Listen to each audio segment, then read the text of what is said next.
Welcome to Chillin' 101. We hope this video helps. You start by opening the item you want to preview. You don't need extra apps. Tap the PDF, image, or attachment in Files, Photos, Mail, or Messages and Preview opens. Once the file is visible, pinch with 2 fingers to zoom and swipe left or right to move through pages or images. Make sure to watch for thumbnails at the bottom. They give quick navigation. If you need markup, tap the pen icon to begin annotating without leaving preview, saving time and context.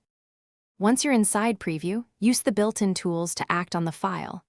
Tap the markup icon to draw, add text, crop, or sign a document.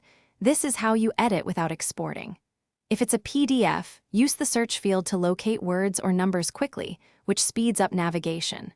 For multi-page files, open thumbnails to rotate, delete, or drag pages into a new order. These steps keep edits reversible and preserve the original file, unless you choose Save. Finish by saving or sharing.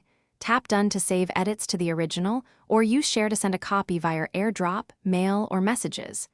If you want to keep the original, choose the option to save a copy instead.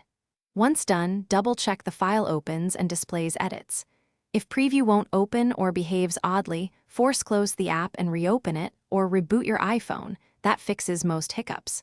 If problems persist, check available storage and update iOS to ensure compatibility. Thanks for watching. Consider subscribing if we helped you.